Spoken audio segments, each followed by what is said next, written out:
A rotina universitária é um desafio para jovens e adultos de todo o país. As cargas horárias longas e a demanda de provas e trabalhos tornam a vida acadêmica estressante. Mas no ambiente universitário, existem aquelas que, além de conciliar seus estudos e estágios, ainda precisam desempenhar uma terceira função.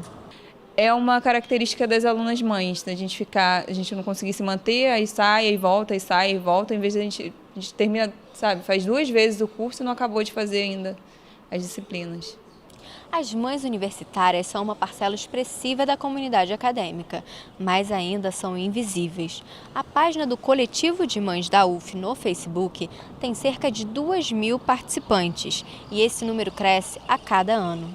Cada uma delas tem uma história de renúncias e dificuldades enfrentadas para seguir com a formação universitária.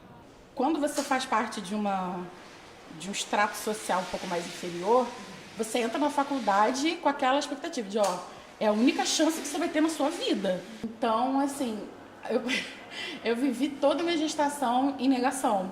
E quando o meu período de afastamento terminou, eu falei, pronto, vou ter que voltar. E eu não tinha condições de voltar.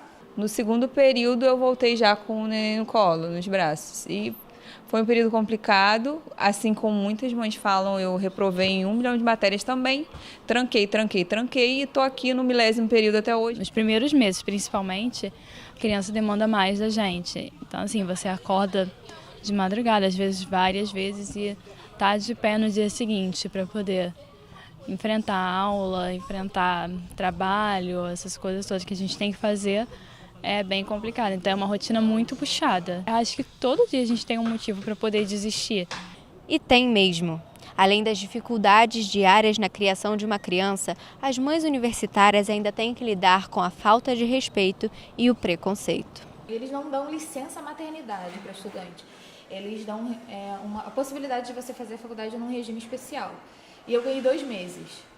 Esse tempo é bem menor que o indicado pelo Ministério da Saúde, que recomenda a amamentação até os 2 anos de vida ou mais. Não foi à toa que Esther precisou de ajuda para amamentar Giovana. Eu vinha para a faculdade e a minha tia trazia ela no meio da aula para amamentar.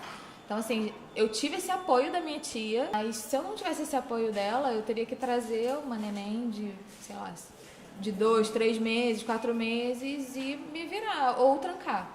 A conta que envolve ser mãe e estudar numa universidade sempre acaba saindo alta. Eu recebi auxílio creche no semestre passado, que é de R$100, que é muito disputado, acho que foram 70 pessoas para, sei lá, pouquíssimas pessoas foram contempladas, mas é um auxílio assim, não ajuda a gente a pagar uma creche aqui em meio período está uns R$400, 500. O que eu faço com R$100? Alguns professores já me pediram para quando vier com a criança, que eu não preciso entrar na sala de aula, só eu avisar que eles me dão presença, mas eles não querem a criança, porque a criança é caracterizada como ouvinte.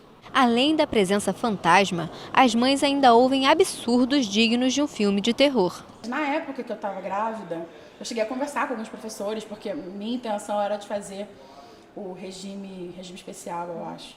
E eu ouvi demais de um professor que não tinha como, que eles não davam tratamento especial para grávida, que eu ia ter que dar meu jeito, porque eu lembro que na época eu tinha uma prova no dia da minha DPP, que era a data prevista de parto.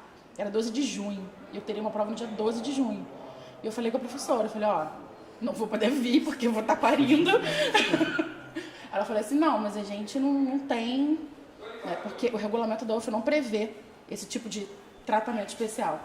Então ela falou, não, mas eu não tenho como tratar você diferente, então você vai ter que dar seu jeito de fazer a prova. O jeito seria recorrer à creche, mas isso ainda depende da sorte. O que eu percebo da creche é que o público-alvo não são as mães da UF, né? Isso acho que fica bem claro. Nem as mães que estudam na UF, nem dos funcionários, nem de ninguém, né? É uma creche literalmente aberta, pública. Então, não vejo isso como um auxílio às mães.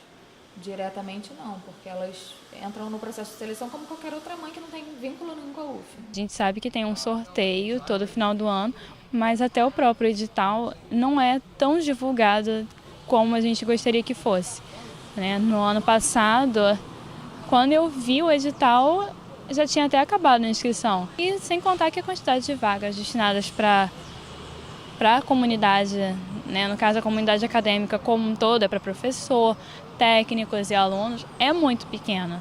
Nem a minha professora, que tem um filhinho pequeno, ela conseguiu colocar o filho dela aqui. Você imagina a gente, que é aluno, como que é mais complicado. Há alguns anos, a creche que fica dentro da UF oferecia vagas para a comunidade acadêmica. Por conta de uma lei federal, atualmente é realizado sorteio das vagas para toda a população. Quando é instituída a LDB, quando é criada a LDB, o que ela coloca?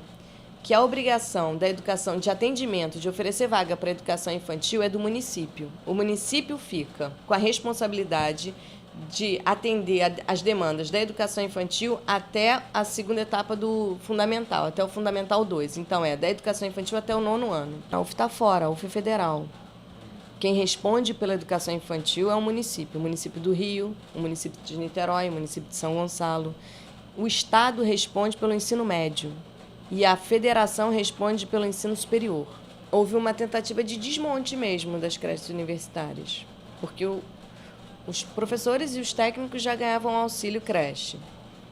Isso está a cargo dos municípios. O que seria um diferencial? Para que manter?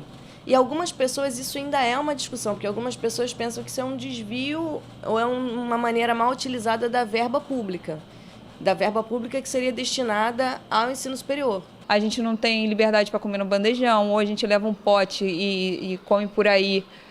E é difícil também, porque quando eu vou colocar comida no pote, minha filha fica lá na porta querendo correr para dentro. E aí tem que ficar aquela pessoa estranha segurando e é uma situação muito humilhante. Esse impedimento surgiu de uma resolução do ex-reitor Roberto Salles, que julga a comida do restaurante universitário imprópria para crianças.